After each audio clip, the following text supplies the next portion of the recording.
এজন্য ফাইনাল জয়ের মতো অবস্থা। শেষ ওভারে রুদ্ধশ্বাস 10 রানের লড়াই, আর সেটা দারুণভাবে জিতে নিয়েছে চট্টগ্রাম রয়্যালস।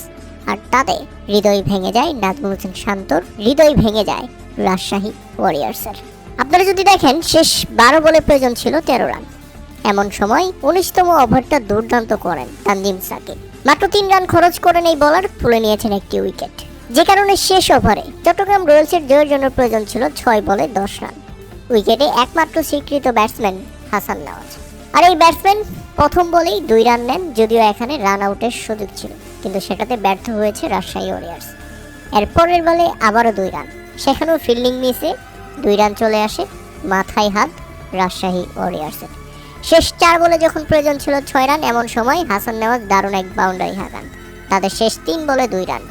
এমন সময় ঘটে সবচেয়ে মজার ঘটনা, পরপর 2 বল ডট করে ফেলেন হাসান নেওয়াজ, যে কারণে শেষ 1 বলে প্রয়োজন ছিল 2 রান। টেনশনটা বেড়ে গেছে আরও অনেক, কিন্তু শেষ বলে দুর্দান্তভাবে 2 রান কমপ্লিট করে হাসান নেওয়াজ এবং শরীফুল ইসলাম। শরীফুল ইসলাম কোনো রান না করলেও যেভাবে রানিং বিটুইন দ্য উইকেট হিসেবে হাসান নেওয়াজকে সাহায্য করেছে, তাতে চট্টগ্রাম রয়্যালসের জয়ে সবচেয়ে বড় অবদান শরীফুল ইসলামের।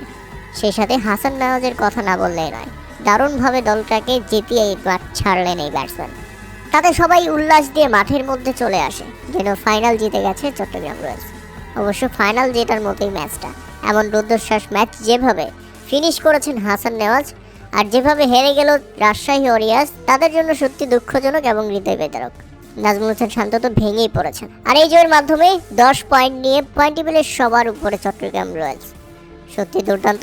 তবে সবচেয়ে ভালো লেগেছে শরীফুল ইসলাম যখন শেষ বলে 2 রান কমপ্লিট করে এবং ব্যাটটাকে উপরে ছুঁড়ে মেরে দারুণ সেলিব্রেশন করেন এবং দলের জয় নিশ্চিত করেন।